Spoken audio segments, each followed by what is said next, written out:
Welcome back to the DNA Pest Control Podcast. Daniel here. And Aaron's also here. Awesome. Okay. Well, we're back at it with National Pest Management Month, Mhm. of course. And we have a great guest. I'm always excited. And actually, now I'm more excited because I just found out some awesome information. I had no idea. I won't give it away though. So I'll let you, Aaron, introduce and we'll get her in. Yes, this is exciting for us on the show, but me specifically too, because this is the first time she's been on, but the second time that her and I have met. We actually met last year at the 2023 West Coast Rodent Academy. So today's pest guest, we have Sylvia Kenmuir. She is a senior technical services representative for BASF with over 30 years in the industry. So we'll kind of dive in on how that looks. Sylvia, can you hear us? Yes, good morning. Good morning. Thank you so much for coming on the show. We really appreciate that. Yeah, I'm excited. Of course. So something we always ask, just to jump off the bat, how did you get in the industry? Yeah, so back in the day when you actually had newspapers and there were ads for jobs, that's how I got it. I was a student at Long Beach City College and I was looking for a job and I saw an ad for Target and I thought it was the store and they had just moved into California and I thought, oh, I'm going to get this great discount. And when I showed up and I saw these pictures of bugs on the wall, I was like, what is this about? And they were like, we sell pesticides. And I was like, I'm actually an entomology student. And so started there answering phones, worked in distribution for 30 years, and then moved on to BASF now, where I'm a technical service representative. Wow. Okay. So you didn't even mean to get into the industry. No. And as an entomology student, you think somehow you're going to, college, you think you're going to like save the rainforest. You think you're going to, do something like that. And then you get into what we in the entomology side call the dark side, right? Because you're killing the bugs. You get this sort of stigma sometimes, but it was the best mistake I ever made. Man, that is awesome. That's crazy. Yeah. Mm-hmm. Okay. Well, now I have questions because I had no idea. So you started the Rodent Academy, or you brought the Rodent Academy over to California. Yes. So I had, when I worked for distribution, I did all the meetings and coordinated all the events. If you've ever been to an old Target event, that was me. And then I had always worked with Bobby Corrigan. He had me come out to the New York Rodent Academy, which I still do it's twice a year. You guys ever want to go, we can connect. But I teach the rodenticide section there. And when we got Dr. Quinn here, it was like, we need this. We are under attack with rodenticides. I'm big on the legislative part here in the state. And so we sat down at a bar and wrote it down on napkins. I think Neve shares that story every time she talks. And yeah, that was me. And, 16 academies later, it was exciting for me to see that you did a whole podcast on it. So for anybody that ever wants to know what it's like, I agree. I'm glad you like the last day the best, because that's my baby, where we take you out and, do some fun scenarios. I do the communication talk, which I think is critical for our industry. So yeah, that's it. Wow. The creator is on. I love it. What an honor for us to have you on. We do talk very highly of the Rodent Academy, actually.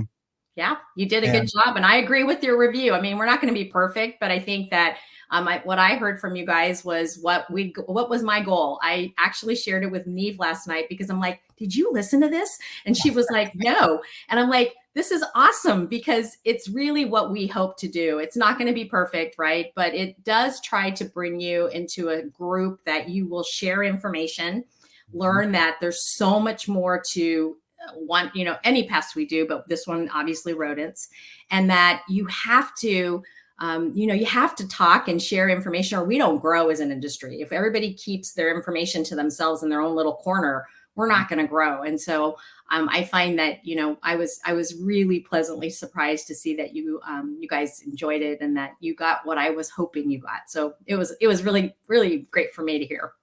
No, awesome. Yeah. I mean, my experience. And then of course, Aaron sending him out with one of the other guys that we have here. I mean, it was a huge thing because I learned a ton. Good. I mean, when I went out there, it was what I was taught originally to going out there. I was like, okay, I've been doing a lot of stuff really wrong. Yeah. And don't say wrong, say just we have pest control in this very strict box, and that we, you know, and we don't have a lot of places to train, and people don't share what they're doing and how they're growing. So I think it's really just a tune up, right? We're just trying to help you tune up what you're doing and do it so that we can survive, especially in this state, right?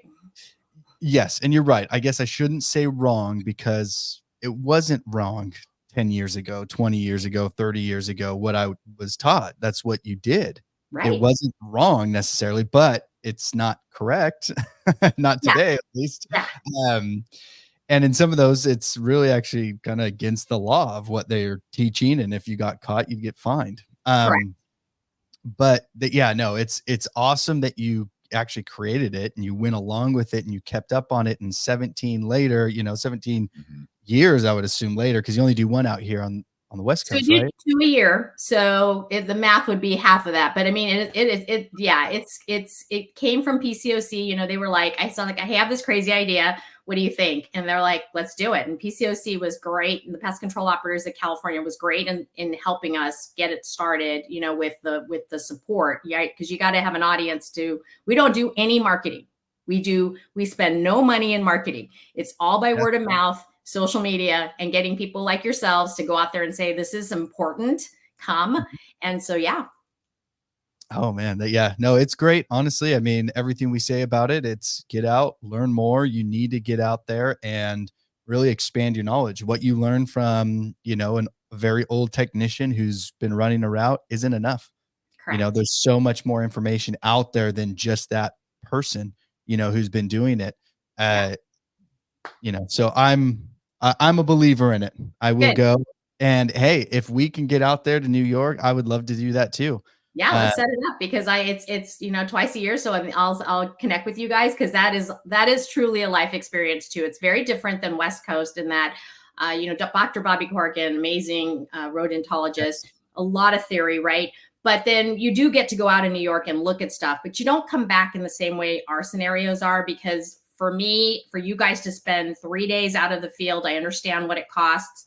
I understand the financial commitment you guys have put in bringing somebody. I really wanted you to come back with some ideas on how to price things, how to look at jobs differently, talk to other people to hear how they are doing those things to make your businesses better. So we're a little bit different, but you guys would love it. I'm telling you, it's a blast.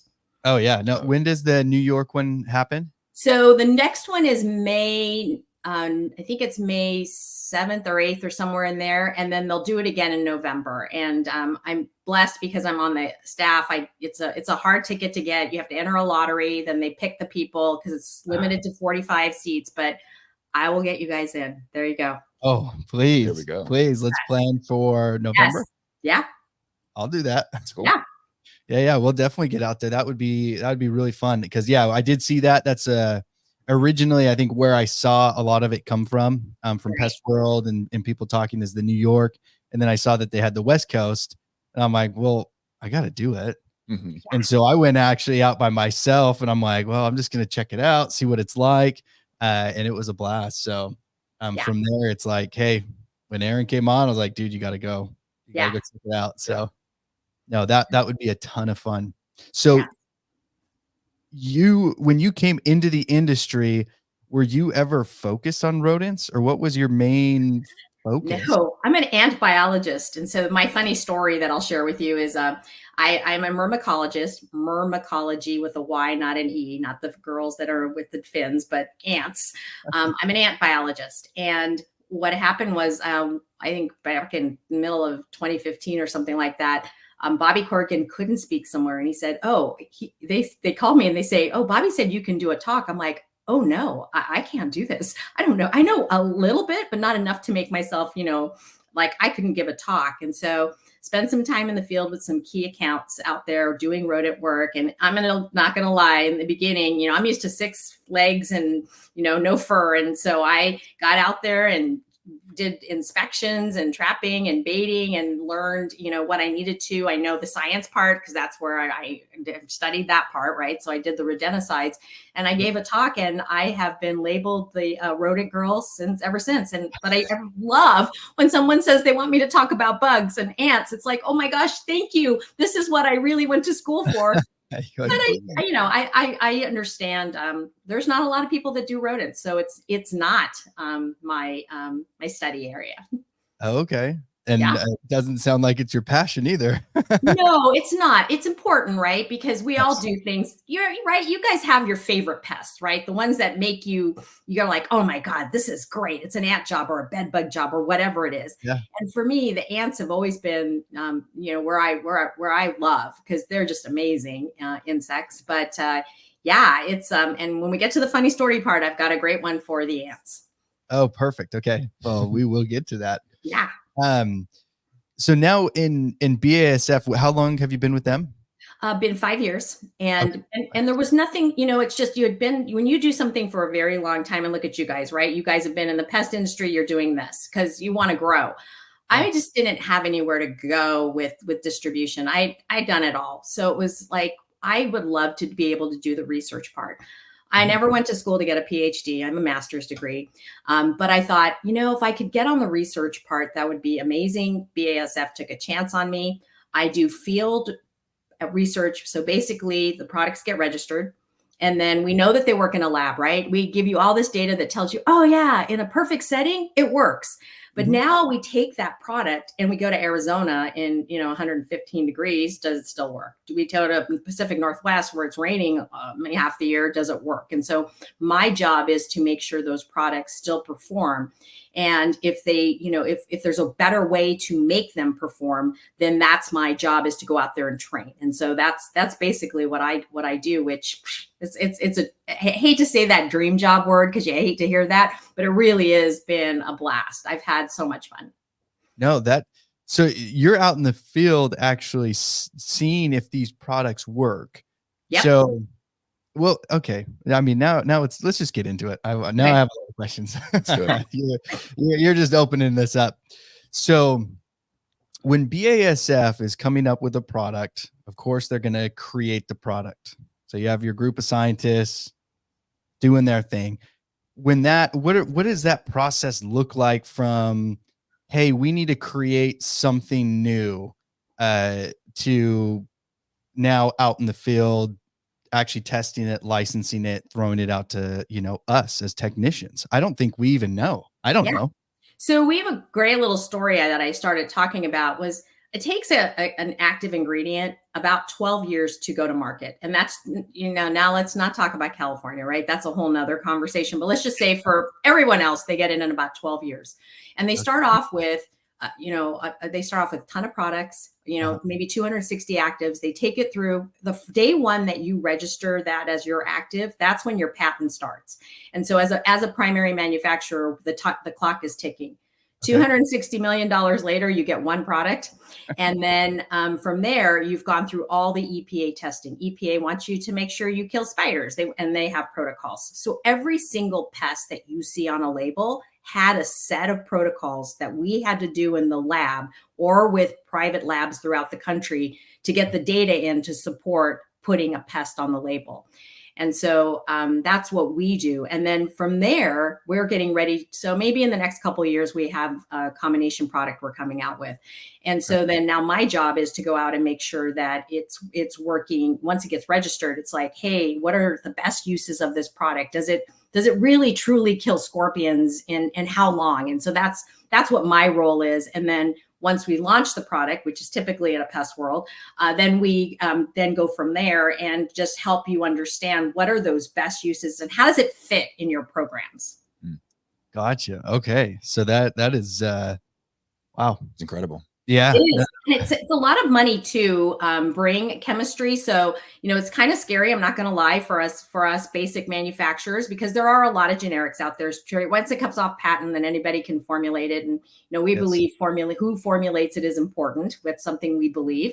But the challenge is that, that was 12 years. You're bringing something along and it's 12 years. If, for instance, for rodenticides, you probably won't see a new active for that market, because the pressure for regulatory is so high and the risk becomes so high that they're just not willing to take it, which is truly unfortunate, because, at the end of the day, we all still have board of directors that want we're all in business, right? That's just the way it is. And so it's been sad for us because the actives really go through a lot of scrutiny now because they're looking at viability, sustainability, and in making sure that we're able to actually bring something that will be be able to use.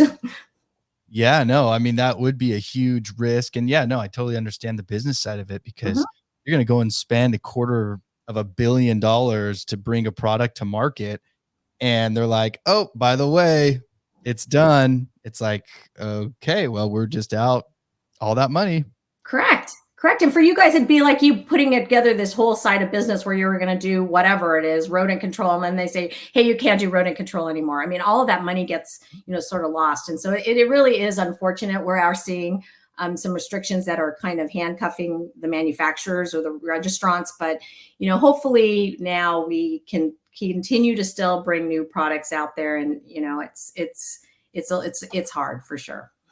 Oh no. Well, and it's actually, I mean, it's not a good situation, but it's refreshing to hear that not only are we going through it as the technicians using the products, because it's frustrating for us when they go and create all these, laws and regulations and get strict when they're selling a lot of these products to the public that could be causing a lot of the issues. And Correct. it's kind of like, well, is it really us?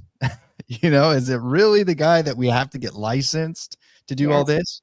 Yes. So And you're right, because as a registrant, the more restrictions we put on the product, it falls to everybody. So if we make something restricted use, that makes it harder for you too. Now you have in some states reporting licenses, and we're going to see that if EPA makes all rodenticides a restricted use, you're going to see some pains. And so I think people get frustrated because they go online and they see one of our products on there. If we make it harder for the general public, we make it harder for you too. So we walk this fine tightrope of how do we make it so that we get it to the right people. So like on some of our products, you'll see a stewardship box. It's not a box it says, for licensed pest control companies. It's really not anything that has any teeth. Like it's not enforceable, but we're trying to deter the general public from using our products because we really feel that they need to be in professional hands. It's tough. yeah, no, I get it. As the manufacturer, I mean, I just spent 260 million to create this product. Yeah, I'm going to sell it to everyone. Right. I Right. mean, You're I right. understand it. Yeah, you're right. But I don't think you go past that. The general public don't care. I mean, it's the whole Roundup story, everything like that. It's like, well, yeah, I mean, what'd you expect that you were not going to get cancer if you were drinking the product? Yeah. Like If you're not everything was, using it by the label, right? I saw your whole label episode. The label's the law, right? yeah, and most, the general public doesn't know that. I didn't know that. No. I was probably a kid spraying Raid with no gloves on or a mask, and it's just like, whatever. It is what it is. I can buy it at the store. I can spray it at home. Yeah. Correct. So, no, I totally understand that, but that is really interesting to kind of see that process of finally when it gets to us, and it's a 12-year process in California. How long is it? Oh, we had another 5 years easily. Really, Easy. 17 years? Yeah. You'll read a trade magazine and go, oh, that's cool. Yeah, I'm not going to see that. It's like, we have California, that's one of the things about California, their own EPA, their own set of data that they require. And so it's definitely something that takes just a little bit longer, unfortunately. Yeah, that is one of the sad things. We go to Pest World and we're like, oh, cool, this product. They're like, oh, where are you? And we're like, oh, we're in California. They're like, Sorry. yeah, not Yeah. yet. We're working on it. We're sorry is generally what we say. Yeah, that's it. That's all you can say. Yeah. Oh my gosh. Okay, so ants is your passion. Yes. Well, actually, before I move on, did you want to ask anything about the manufacturing side? Not yet. Not Not yet. yet? I'm good. Okay. Yeah. Okay. I didn't want to jump ahead. Because that kind of veered off. I didn't even plan to ask that question. So thank you, Sylvia. Sure. So ants, you got in, your focus has been ants, everything about ants. I actually just learned some things about ants. And so this is going to be a fun little talk. Yeah. Right. We did actually just talk with all of our guys about some ants. Yes. So this is going to be good. Let's talk about carpenter ants. Okay. Let's go basic stuff Hmm. because we actually deal with them quite a bit out here. Correct. They're the number one ant and when you look in the United States, it's the number one ant, native ant, right? And so, the challenge with carpenter ants is they've learned that they have this satellite colony network where they don't have one place. It's kind of like hide and seek with the queen. Let's hide her here and away and safe. And then we're going to send all of these other little fake colonies, so to speak, or these little, you think you got it because you see eggs and you see a lot of the typical area things that you would see in a nest where you have frass and insect parts and so forth, and you think you got it.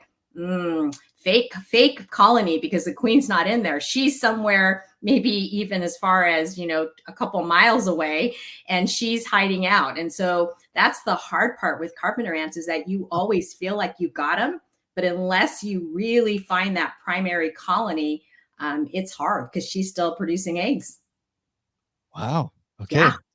Well, for as basic as that is, I did not know that. Yeah, it's kind of crazy, and I think that's part of the challenge with carpenter ants is that they're considered a wood destroying organism. They don't consume it, right? But they excavate it for nesting.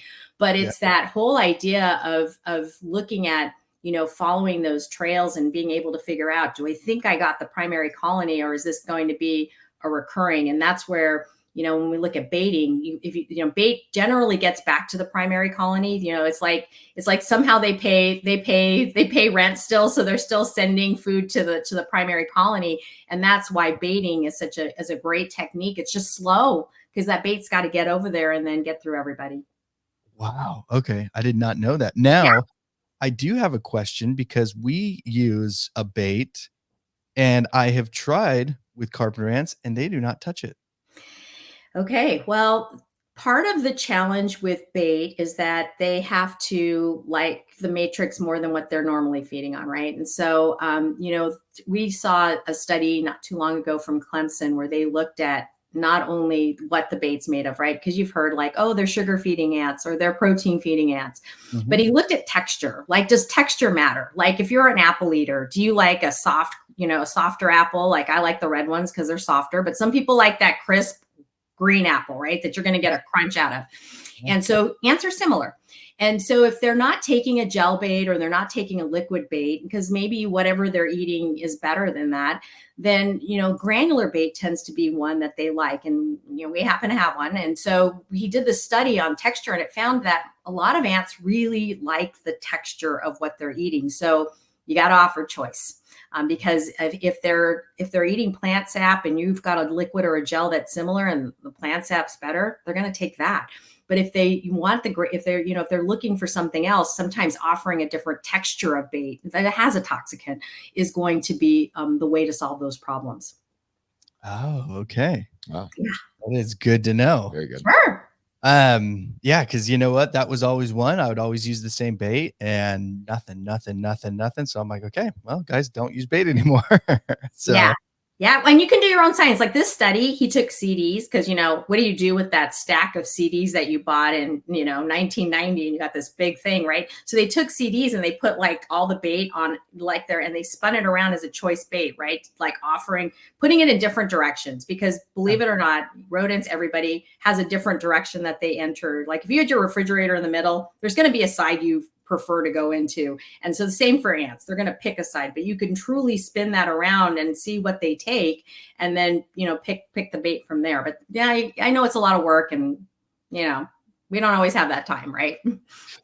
No, we don't. But, that's part of it too, because we go out and at least that's the big part of our, education to customers is, hey, I don't know if it's going to work. I hope it works. We're talking about a living organism. And I'm trying to get rid of them. I don't know if this is what they like or if that's what they like. Yeah. I hope, but we're going to have to try a couple different things. If it works the first time, cool. And that's huge with customer communication. I think they can appreciate, to some extent that we are dealing with living organisms. They're all different. And that that magic wand we used to have that we can just isn't going to work for everything. Right. And so I think communication is critical in explaining how complex some of these ants are, or the fact that they may, even especially carpenter ants, you may have a satellite colony that they've sort of set up shop and it may be beyond your property line. So what do we do there? And then that's where you can take some of the properties of the chemistry. Like if you figured out it's the neighbor next door and you can't get them on service, well, then use a pyrethroid and put up a wall so that way they can't get over. I mean, there's things you have to play around with. And the beauty of our industry is we have a lot of fun chemistries that we can make work for us when we have situations that are beyond our control. Yeah. Yeah, no, that is awesome. And I do have a question because I forgot the words for it. Is when the ant colony is all the same size, everything, what is it called? Monomorphic. So mono meaning one, morphic meaning body type, right? Polymorphic, different sizes. Polymorphic. Oh, Monomorphic, polymorphic. yeah. Okay. Yeah. I was trying to tell my guys that yesterday. I'm like, I can't remember it. I'm like, I totally forgot. Yeah, no worries. Okay. Thank you for that. Thank you for the carpenter ants. Do you suggest any liquid products for carpenter ants or treatments like that or dusts or anything? You know, it's really not so much, you really, for me with ant control, and there's a whole like debate on whether they are repelled by anything. I find that if you, especially trying to do a combination of baiting, you don't want to keep the ants away from the bait, right? I talked about that barrier using like something like a pyrethroid to keep them on one side of the wall, but a non-repellent is going to be your best action when it comes to ant control because you can use it in conjunction with bait. And then, they don't detect it. So they pick it up, they're social, they're going to transfer it. That transfer is something that happens by just contact and touching them. They remove their dead, right? They have their dead graveyards. And so if you can get a non-repellent to work for you, then that's going to be helpful. And that's where, if you look at our portfolio of products, many of them are non-repellents, and they're all really good ant products. Which is one of the best ant products you would suggest? For BASF products. Okay. So for carpenter ants, I would say Alpine WSG is one of my favorites. For just because you can put it, and you look at the label, it's very generous. You can move off structure. You can use it. There's no retreatment interval. If you've got a really bad situation where you can't do it all in one day and maybe you have to go back sooner than you'd like, and that's something you've charged for, you're able to do that. Termidor is definitely the standard for ant control, especially if you're dealing with Argentine ants. But sometimes, it's hard to figure out where those carpenter ants are going, so you can go off structure with Alpine. So I would have to pick Alpine WSG. Perfect. Okay. We use both of those products. So, Yes, we do. So we're very familiar. You're so smart. Well, you're so smart. Oh, thank you. Now, I will say something though, is, and I've actually had this happen. So you can debunk this if this is just a fluke out in the field. I have used too much Alpine and I have killed the ants and I have not eliminated the colony because of that. Yeah. Yeah, the rates, we have these rates, right? 10, 20, 30 grams. And I think that if you look at our label for ants, it's generally in the 10-gram rate, except Argentine ants, because of the numbers, I think you have to go a little bit higher sometimes because you're talking about, millions of workers. Carpenter ants, you're not talking about that much, but you can. If you kill ants too quickly, and that's often what happens with pyrethroids because they're a contact knockdown kill, they'll stay away from the area. They don't have any recruitment. They're like, oh, those girls died, we're not going anywhere near there. And so they're super smart insect.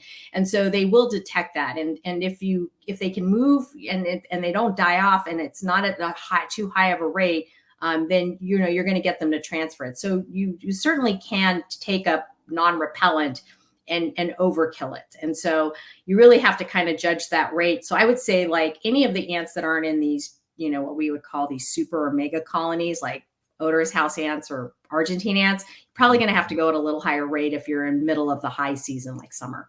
But if you're looking at the general other ants, and that's where I put carpenter ants, the lower rate is going to be fine. It really is. I don't want you to overuse. I know these products aren't cheap, right? And so I don't want you to overuse what you don't need. And so certainly you can do that for sure. You saw what can happen. Yeah, no. And that's it. That's a big thing I wanted actually to throw out there. And I'm glad that you confirmed that too. Yeah. Because so many technicians, even here, and I know out in the field, they think, Well, I'm going to put a little bit extra. They take their NyQuil shot at night. They feel sick. They're like, well, I'm going to take two, so I can sleep extra good. And Yep. hey, there's a reason why these products, and you're testing them. So, Correct. you Correct. know, Yeah. but that's the idea. It's like, hey, you don't need more. More doesn't always mean better.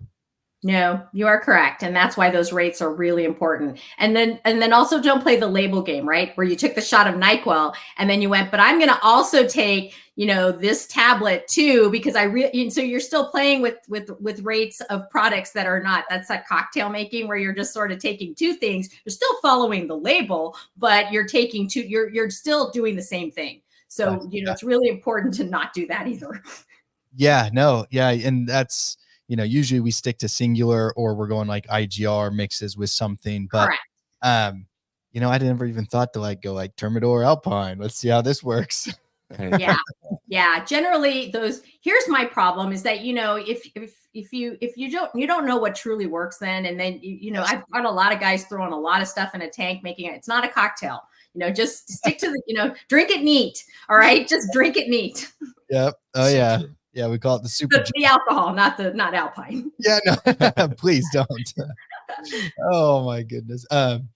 No, that is good. And that is great because there's so many people that do, they're technicians. We have a big base of our listeners are technicians out in the field. They're single owners, they're running this, and they have no idea. They know that the product works because that's what they just were taught and they've seen it, but they don't really know anything else besides that. They don't know any of the science behind the product and how it even works. And speaking of Alpine, and then I want to go back to Argentine ants because I have some questions about those guys because we just talked about them. But how does Alpine work, and how I know there's the transfer effect, but even though it's transferring, it's not killing them, not yet.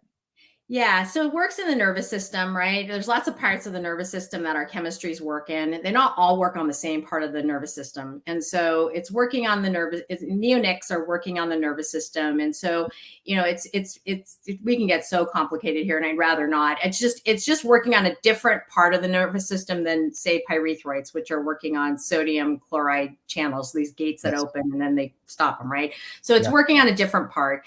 And really, it does take time. It's not a knockdown product. We say that because if you look at, there's like yellow jackets and paper wasps on there, and people are like, really? And I'm like, it's not a knockdown. But if you've got them entering a structure and you cannot figure out if they're in that wall or if they're coming from somewhere else, you can use, even Termidor has those entering structure label on there. It's not going to knock them down, but they're going to pick up that material, and because they're social, they're going to take that back to the nest and get everybody else to where they transfers. And so I think that the slow part is good because you want that product to work for you. I love when products work on behavior, and we can work smarter, not necessarily work harder. Yeah, no, that is awesome. So when it gets onto their body, they're picking it up. Are they eventually ingesting it, or is it? They can because they groom, right? And so what'll happen is, there's a lot of grooming with antennae are really important. So you'll see they take that antennae and put it in their mouth and clean it because it's really important sensory organ for them. They get it on their feet, they groom. And so as they groom and as they, if they have contact, it will definitely get through the exoskeleton, but there's through consumption as well. They can get it. And then, if you've ever watched ants, close up, you can see there's a lot of grooming, group grooming, and a lot of stuff that they do together that they're able to transfer that material. And Dr. Rust here at UC Riverside did that original transfer study to show what we call passive transfer. Active transfer would be taking the bait and putting it in your mouth and feeding you. That's actively moving the toxin. Okay. Wow. Okay. That's good to know. Very. Okay. So now you guys out there know a little bit more of what you're spraying and how it works and why it works, in the way it does. Yeah. So with Argentine ants, I was reading up on it, and doing a little research. So they have like a super colony. So do you want to explain like what that is, and like the mega colonies and the Yeah. So Dr. Neil Tsutsui he was at San Diego, now he's at Cal Berkeley. They actually did all, the thing that beautiful about entomology is if we get something wrong, we fix it immediately. Like it's that day, it's no longer this. And so, they do a lot of DNA testing, and they were able to figure out that they took ants as far as Alaska and as far down as Mexico, and they figured out they're all related, that they figured out how to, it's just craziness, right? They also did it in Europe, where they figured out like the whole coast of Spain and Portugal, they're all related.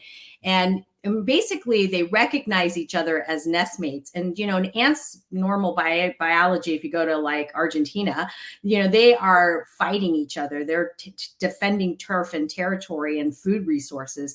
Here, they've been able to figure out that they've been able to sort of trick each other so that they're nestmates, and they all are coming from one that they recognize them. So genetically, they're not all the same specifically, but they've mimicked it to be able to do that.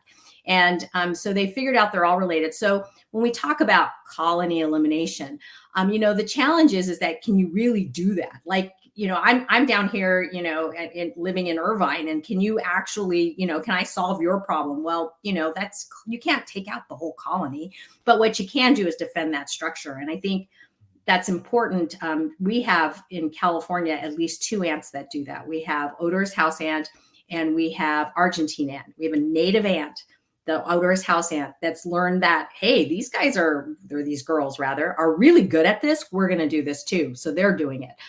Argentine ants have mastered that. And so as they change their behavior and do this, you have to be really careful what you're guaranteeing or promising that customer, because is it realistic? And do they have multiple queens? So they do.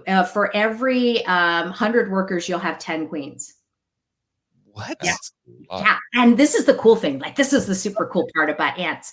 So Argentine ants, what they do typically this time of year, because everybody's always asking, when should I put down my Termidor application for, to get through the summer? And it's coming, right? As soon as we get through these rain, everyone's on my family too. Like, when should we have the pest control come out and do that treatment? You said soon. And so at about now, they execute the old queens so that new queens come up and have that max egg potential. Is that crazy stuff? So they're like, hey, you know what? You're old. You're done. You're dead. Yes. On the new one. Yes, we need the new queen. Isn't that crazy? But they execute them. They kill them so that the pheromones in the colony recognize they don't have enough queens. And so then new queens come up and they're ready to roll in the summer. That is insane. That's incredible. That's cool. I mean, but you know what? Ants are one. I know there's been a lot of, talk on social media and stuff like that. I know Joe Rogan did it. He talked about ants, but they're insane. Oh yeah. I mean, they're like pre-programmed, the pheromones, everything. It's all the chemical changes. And then it just starts going and it creates something so insane. It is. They're just the most amazing insect. My favorite ant is the crazy ant. So I like Paratrechina longicornis, fancy name for black crazy ant. And what's so cool about them is that they're walking around, they're fine. Something comes up and it looks like they're going to eat them, and they just act crazy. They move erratically. They raise their stomach up. They take their antennae, and you think about us, right? If you're walking down the street and all of a sudden somebody acts crazy, you right? You get away from that person. They do the same thing, but they're a bug. They're just like, oh no, here we go. Oh my gosh. Okay. Yeah. That is awesome. Let's go back to the Argentina, because I know we have quite a bit, here, especially in Sacramento area. Is it kind of the same? At least for me, I use baits, so a lot of gel baits works really good. At least in my experience. What do you suggest that they should use in treating ants, and those ones specifically? So you're right. Baits can work, but the question would be then, are we dealing with a very urban area that maybe everybody's not doing ant control, and then you start going through the gallons of bait because the level is up here, right? And then you're trying to match that level with a bait. So certainly indoors baits work well. But you're going to have to defend the structure in another way, because these numbers are so high, and because if the neighbors aren't doing anything about their ants, your customer is still going to have issues. So that's where you're really looking at, can I use maybe further out of the structure where I'm not going to lock ants in. Maybe I use a pyrethroid out there on, in that area. And then maybe, and of course there's a lot of rules, right? You got to follow the rules, but then maybe up against the structure to protect it, I'm using that annual, or that every 6-month Termidor application, or then indoors I'm using, a non-repellent like Alpine. And I think a blending of techniques, especially with Argentine ants, is important because the numbers are so high. I remember when I first came in the industry, one of the baits that we used to sell in distribution was taro, and they had a gallon size. And I'm like, who's using a gallon? But I mean, if you're trying to feed all of the ants in California, you could be going through gallons. Yeah. No, we actually had taro when I first got into the industry, and they had taro. It was a gallon. Gallons. They had them in big sizes. Yeah, not yeah, that they have because now. the numbers are so high, and so so is that something you really want to do? So it's like at that point you definitely can use baits, but again, it's going to be a matter of supply. I mean, even with every pest, you can't run out of bait. That's a missed opportunity. So I think blending it with the non-repellents close around the structure, and then moving away from the structure if you can, a non-repellent. I think it's really and early. What happens is we wait until the phone rings in July, right? And it's it's hot and the numbers are already high, right? Because I told you they executed the queens, they're ready for this. If you didn't reduce those numbers at about this late spring, early summer, it's going to be a tough summer for you. And we got a lot of rain, right? So we always expect these to be big ant years. Yeah. Oh my gosh, that is so true. Okay, that's awesome. Thank you for all that information on the carpenter ant, the Argentine ant. This is great. This Just is actually soaking it all in right now. It's so I know. I'm overwhelming. I know. Don't be. Yeah, no, this is actually one of the best parts, and this is what I love when it comes to like the podcast and being able to go and take courses and talking to people who actually study this. This is you're dedicated for 30 years of learning this. And you get a tech who just jumps in and he's like, are there ants? Spray Alpine, that's what you got to do. They have no idea what they're even destroying or how they're controlling it or their behaviors. And they're just like, I hope it works. Right. And they're taking your word, right? And my favorite thing to tell people, and it's a class, if you've ever heard me speak, it's like I tell people, look, if you hated chemistry, biology, and math in high school, the joke's on you. You have a very technical position that you have to know enough about all of that to be able to really do the job correctly. Yeah. Yeah, no. And it's so true. So thank you for sharing all of that and, everything that you have, because there's so much knowledge up there. So we're going to have you on like a dozen more times. So I have my own little podcast too. So I'm the one that did the Ace, right? During COVID, it was my little hobby. And so I have I didn't do it like you guys are doing it, because this commitment, it's a huge commitment. So thank you for doing this. Because I just recorded Sunday morning. I got up with my coffee and just did the Ace classes, because it's a hard exam, the associate certified entomologist. And I did 30 episodes, and it's just for people listening in their car. And I thought, oh, there's no way this is going to work. And it's been great. I hear from all the time, people go, oh my God, I'm studying for my ACE and I'm listening to your podcast. Thank you. They're not fancy. I don't have any music or anything. I just talk for 20 minutes. Yeah, no, that's awesome though. Yeah. I mean, that's absolutely, Well, we'll have to talk about that too, because we'd love to, push that even, on our side, because anything that can help the industry and guys really learn, I'm all for it. Agreed. 100%. Yeah. So, I was going to ask, and I just went away. Aaron, you're going to have to take over. No, you're fine. You want my funny story? Yes, that's exactly what I was going to ask. Cool. Okay. So one of the ways that you collect ants, and I wish I would have brought it with me. I didn't realize we're going to be on screen too, but it's called an aspirator. So web search it. It's called an aspirator. And it's this little tube that's connected to a rubber tubing. And you have a little part that you put down on the ground. And basically it's the way you can collect ants without squishing them. And so you suck in, and and the ants go into the tube without you sucking them in, because there's a screen. And it's a great way to collect. And I was out on a job trying to, some weird ants, and you're trying to figure out what they are. And I'm going to say, let's figure out who it is.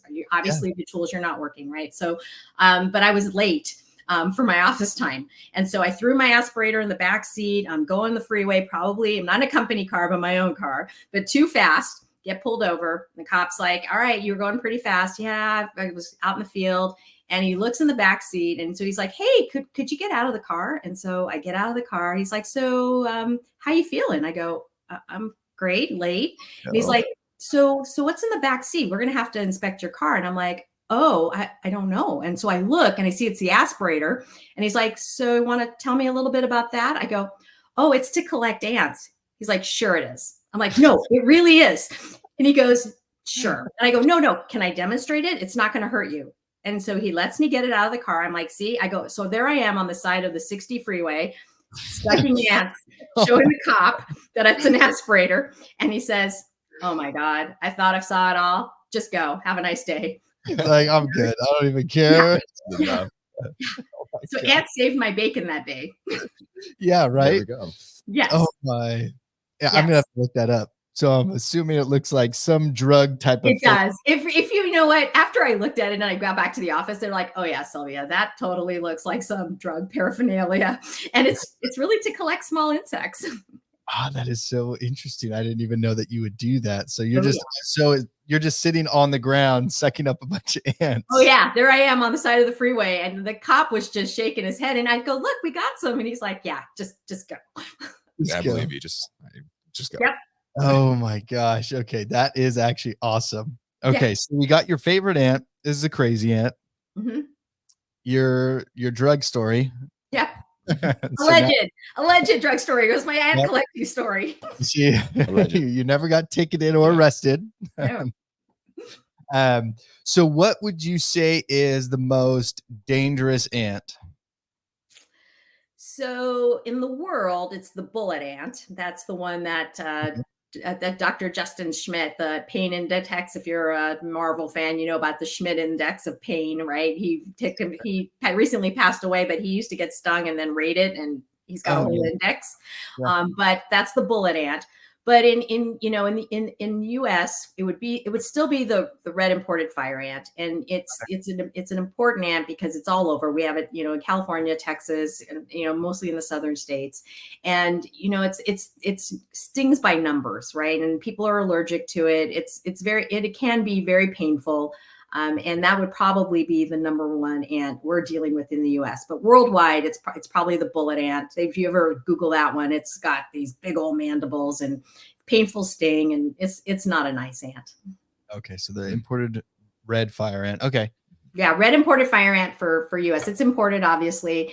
We have them everywhere. They're not going away, and it really can be. I think a handful of people every year close to dying, or they used to be more, but I think they figured out they're a pretty bad ant. And so but yeah, that would be it. Red imported fire ant. Yeah, and that was a big thing on, at least when I was taking the test for branch 2 here in California. That was, they really pushed this ant. Is it because it's deadly to people, or is it more because of other species that it's killing or running? Is there something else there? Yeah, both. So if you're allergic to a bee sting, you're likely allergic to some extent to an ant sting, and then because they're Hymenoptera, same order. But with red imported fire ant, they get into places where there's the infirmed, where they can't move, and then they're repeatedly stinging these people, children. They get stung, and if they have that anaphylactic reaction, that they can die. But then you get the bird people. We're never really in agreement with some of these groups, but like Audubon's our pal here, because they get into bird nests and they just obliterate them. There's big numbers. Oh, wow. They sting. They're aggressive. We haven't had the explosion in California that we thought because of the Argentine ants, because Argentine ants are like, hey, this is our territory. And so there's a lot of those wars going on, ant wars. But they still in some areas are the number one pest. And so because of that public health issue, and because of the fact that they do attack wildlife, they're like a double whammy. And in every test you will find, even if people, when they take the ACE and they're in New York, they're like, we don't have imported fire ants. I'm like, yeah, well, it's an important ant to the United States, so you're going to get tested. Know who they are. Yeah. I had to learn about them. I had to figure out, they're like, if you find them, you got to report it to the ag department. And, Correct. so they made a big deal, but I never understand. And they never really explain why. They just said, you need to. I'm like, okay. Correct. I mean, Correct. Yep. That's why. yeah, no, that's good to know because they don't tell you sometimes why. So, yeah, like, here's this big stack of books, learn them all, and then come back and take a test so you can, you can run around. It's a tough one for me. I feel like there should always be support on the why, but just never happens. No, they just tell you this is how it is, and that's it. Yep. So, okay, awesome. So what are kind of some big plans for you in the future? I mean, what does that look like? Yeah. So, still trucking along with BASF. I'm having a blast. This year, my whole goal has been hands-on presentations. So if anybody's seen me, they see that I'm doing hands-on stuff. We did termites and we drew lines and showed how they follow pheromone trails. So I'm all about bringing the science and practicality there. But I will be working on, I mentioned I do the ACA's podcast. I am going to do something for the Public Health Entomology Certificate. That is also through the Entomological Society of America. And I'm going to do a similar kind of podcast where it's just going to be 20 minutes, listen while you're driving around, and hopefully some of it sticks and you can study for it. So I'm going to be doing that probably at the end of May. Oh, awesome. Do you have a name for it yet? I said, it was Ace the Ace with Sylvia Kenmuir. And so it was Ace. I just said pass the PHE. I'm just, I just made it really simple. I'm not fancy, kind of like you guys, you just say what it is. And so it's going to be pass the PHE with Sylvia Kenmuir.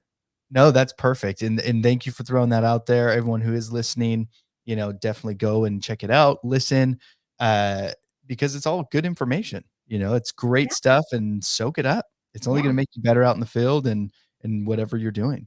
100%. Totally agree. No, awesome. Sylvia, I guess before we come to a close, Aaron, was there anything you wanted to ask? Yes, actually, just first of all, it is very refreshing having, someone like you on, because Daniel and I talk about it a lot, about the importance of sharing information and, getting away from like that hands in the pocket, like hush, hush, because we had a guest on who made it clear. It's like, hey, the rising tide raises all the ships. Like, the better we all get, the better everything else gets. And you just had your PCO legislative week here in Sacramento. Yes. So something that I'm over here on the business side is, training you guys on how to communicate, what we're doing to the public, which from Rodent Academy, that's something that like really, really stuck with me. Like I'm on ride-alongs with guys, and they're placing bait stations, or they're applying a certain pesticide, and customers like, is it safe? And I'm like waiting for it. And they were like, yeah, it's safe. And I was just like completely like, like, don't say the S word. This woman at Rodent Academy said, don't say the S word, right? Yep. Think about you saying safe when used as directed. Don't even say the S word, but if you're gonna say it, use that.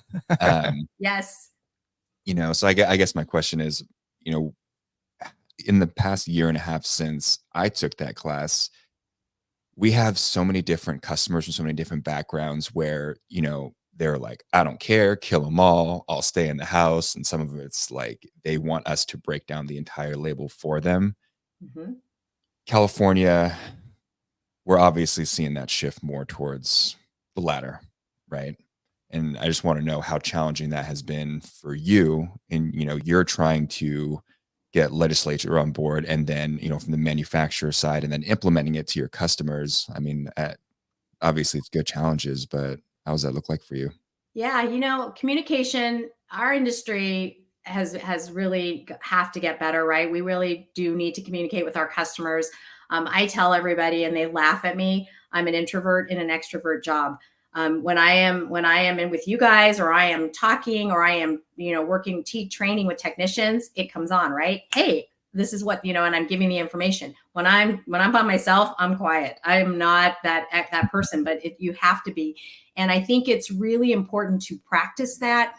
Your customers can buy pretty much everything that you use, whether we like it or not.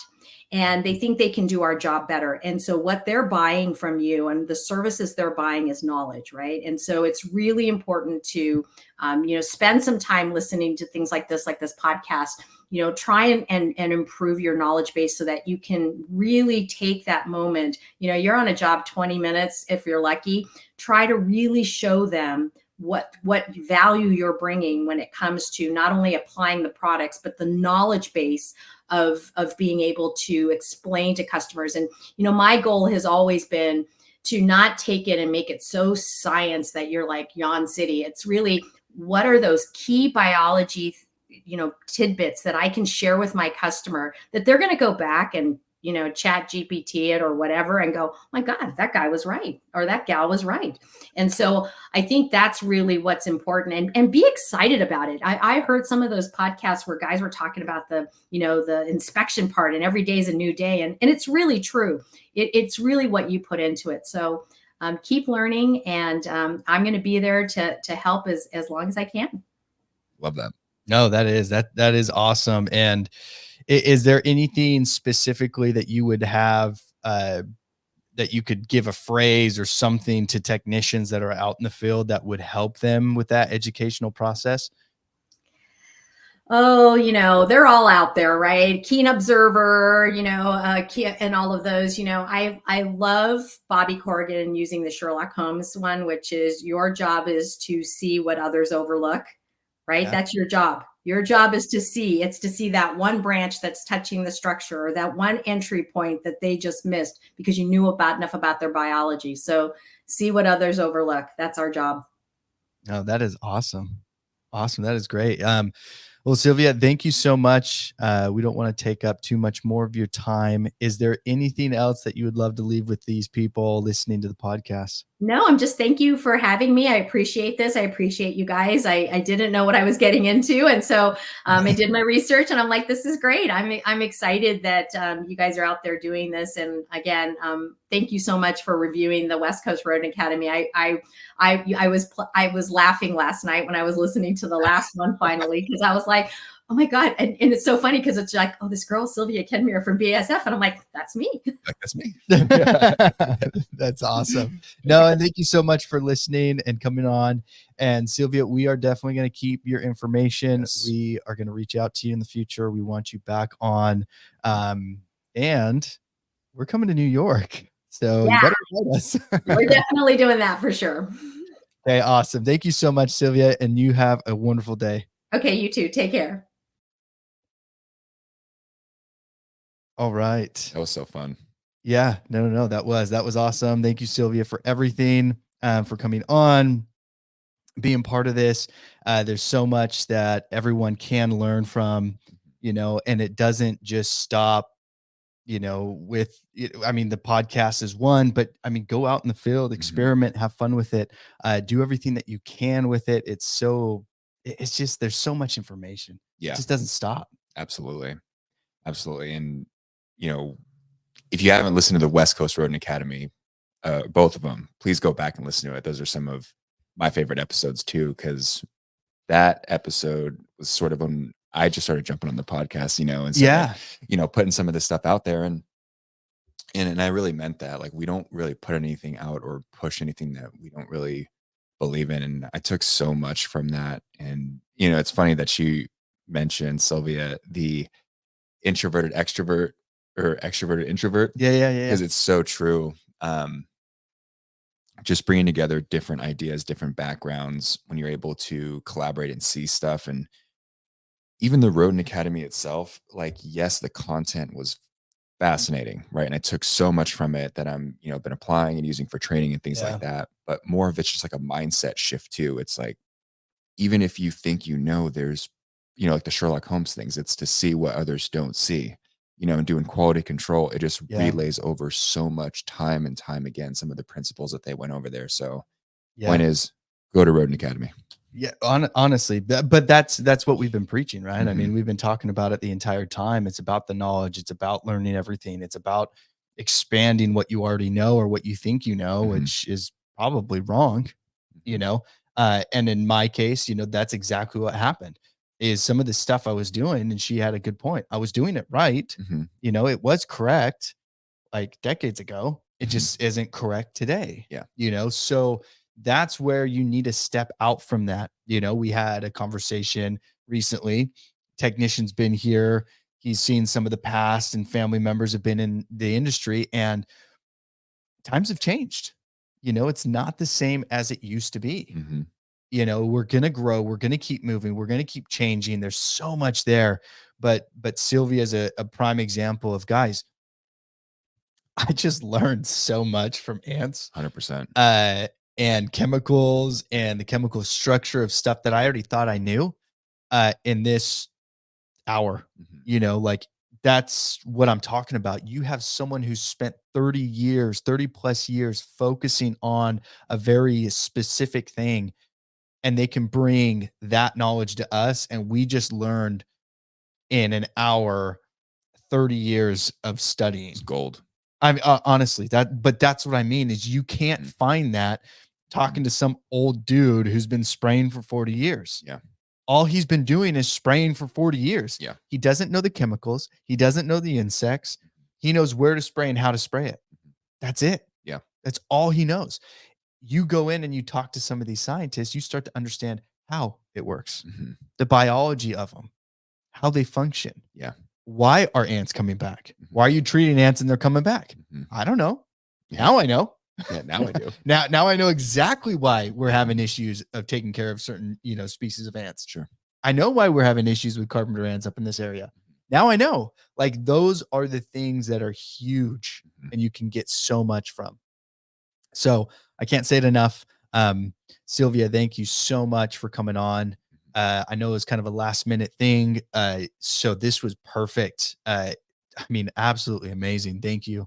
And go listen and check out her new podcast, as well as the one that she already did for Ace, which now I'm going to go listen to. Yeah. I had no idea. Ace to ace and then past the PHE. Yeah, I think. Right. Yeah, I think you're right. Mhm. I'm not as good as Aaron on that. It's all good. I didn't remember. I just remembered Yeah. Ace. But I'm gonna go listen because that is all. I mean, I can go listen to her 20 minutes for 60 episodes. Yeah. Hey, you got me. I know I had to I had to remind myself to talk during this episode. I was just sitting there just soaking it such good information. But Yeah. like she said too, you when we're out there, even on the technician side, people are paying for the knowledge and expertise. Yeah. And it shows, like, from her to us, like how much time and effort and studying and trial and error she's put through. It's the same thing that we have to explain to our customers.